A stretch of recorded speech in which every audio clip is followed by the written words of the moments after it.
Assalamualaikum warahmatullahi wabarakatuh. Halo teman-teman semuanya, perkenalkan saya Nur Asila Kirani dengan nomor absen 25 dari kelas 11B SMA Bukit Asam Tanjung Enim.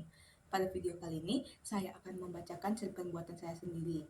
Sebelumnya, video ini merupakan pemenuhan dari tugas Bahasa Indonesia yang diajarkan oleh Bapak Sadikin Haisa. Baiklah teman-teman semuanya, jadi cerpen yang telah saya tulis ini saya beri judul Karena Semua Tak Perlu Kata. Suara riuh tepuk tangan menggema di seluruh penjuru lapangan yang tak ada batasnya.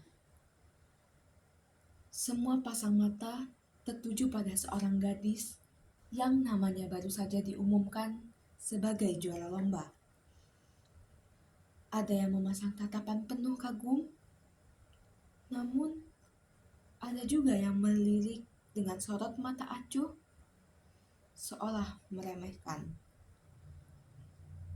Namun, hal tersebut tidak membuat gadis itu berhenti untuk memaparkan sinarnya dengan selalu memajang namanya dalam setiap perolehan prestasi di sekolahnya. Namanya Ayana. Sejak kecil, ia diajarkan bahwa keberhasilan adalah segalanya. Ranking 1, piala, sertifikat, semua dikumpulkannya seperti nafas yang harus terus dihela. Di balik senyuman bangga yang ia tampilkan, serta sorak gembira dari orang-orang di sekitarnya, tidak ada yang tahu bahwa di dalam dirinya hanya hampa yang ia rasakan. Setiap kali pulang membawa prestasi, ayahnya hanya berkata, "Bagus, tapi kamu harus lebih dari ini." Atau saat ia juara lomba menulis tingkat provinsi, ibunya hanya menanggapi, "Kok bukan nasional?" Tak ada pelukan, tak ada tepuk tangan tulus, bahkan untuk sekedar curahan apresiasi pun tidak terpancar dari lisan kedua orang tuanya. Hanya tuntutan demi tuntutan yang terasa seperti dinding yang semakin tinggi setiap ia mencoba untuk melompatinya. Di sekolah, Ayana dikenal sebagai panutan. Pintar, rajin, aktif di berbagai kegiatan. Tapi tak ada yang tahu bahwa setiap malam ia termenung di depan cermin sembari bertanya kepada dirinya sendiri, "Apa aku ini tidak pernah cukup?" Degup jantung mulai terpompa dengan begitu dahsyat karena banyaknya tumpukan aktivitas yang harus Ayana jalani pada hari itu. Ia bahkan lupa untuk sekedar berhenti sejenak dan mencoba untuk mengatur nafasnya.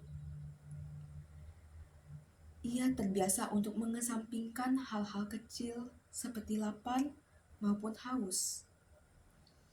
Malah, ia merasa bahwa hal-hal tersebut hanyalah hal kecil yang bisa ia tuntaskan nanti apabila ia telah menyelesaikan kegiatannya. Ayana bahkan tak ingat bahwa sejak tadi pagi ia belum meneguk satu tetes air yang mungkin bisa membantunya dalam beraktivitas.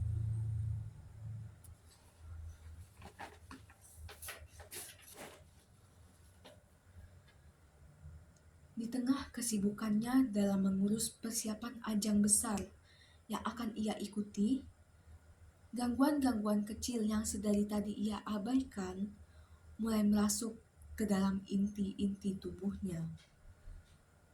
Langkah yang gontai, pergerakan yang penuh getaran, bahkan keringat yang tanpa ia sadari semakin membasahi tubuhnya. Dalam waktu singkat, Ayana pingsan di tengah latihan untuk Olimpiade Sains,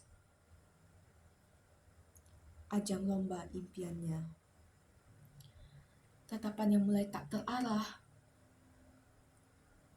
pikiran yang semakin lenyap melayang menunjukkan respon bahwa tubuhnya sangat kelelahan. Tapi yang lebih parah, ia masih bisa merasakan bahwa jiwanya kosong. Ayana terbangun di rumah sakit dengan sayup-sayup gemuruh perbincangan yang melintas kesana kemari tepat di hadapannya.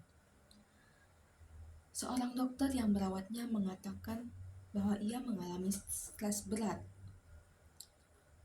Orang tuanya datang dan untuk pertama kalinya mereka melihat Ayana bukan sebagai anak yang sempurna, tapi sebagai anak yang rapuh, yang butuh dipeluk, bukan untuk dituntut.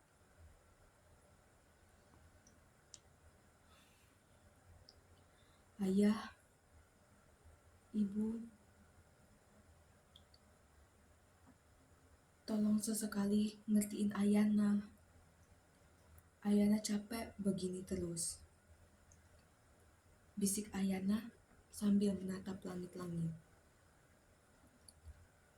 Ayahnya terdiam lama, lalu mulai menggenggam tangannya.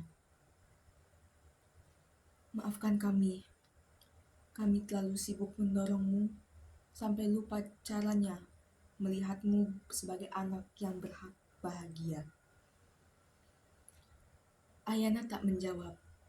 Ia hanya menutup mata, membiarkan semua angannya melebur di pikirannya. Yang ia butuhkan saat ini hanyalah ketenangan. Dan untuk pertama kalinya, ia merasa bahwa dirinya cukup. Setelah keluar dari rumah sakit, Ayana memutuskan untuk mengambil jeda dari segala hiruk-pikuk yang dihadapinya.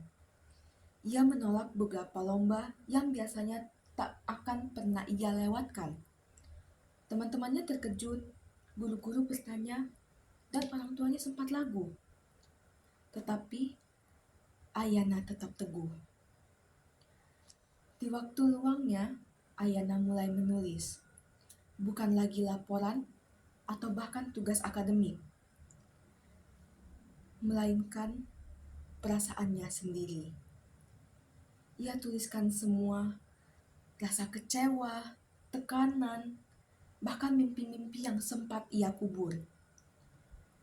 Menulis jadi tempat ia merasa damai dengan lukanya. Suatu hari, setelah melewati masa tenangnya, tanpa banyak berharap, ia mengirimkan salah satu tulisannya ke sebuah lomba sastra remaja.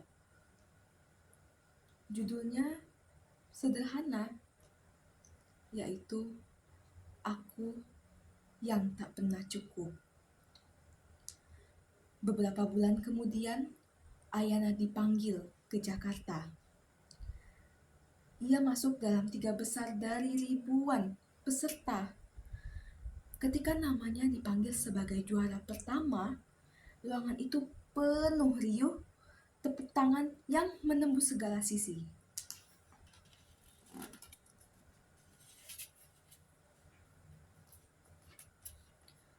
Beberapa bulan kemudian, Ayana dipanggil ke Jakarta.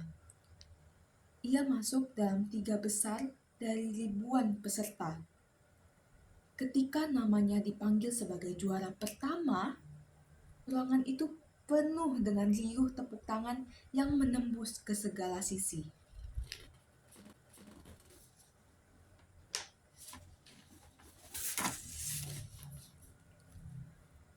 Namun anehnya, saat itu Ayana tak seperti biasanya, yang biasa menangis karena bahagia menang. Tapi karena akhirnya ia menyadari Kemenangan itu bukan soal pengakuan orang lain, tapi keberaniannya untuk menyuarakan isi hatinya. Sepulang dari acara itu, Ayana duduk berdua dengan ibunya di teras. Untuk pertama kalinya, ibunya berkata, "Nak, kami bangga padamu. Bukan karena kamu menang, tapi karena kamu tetap berdiri, meski selama ini kami buta pada beratnya langkahmu."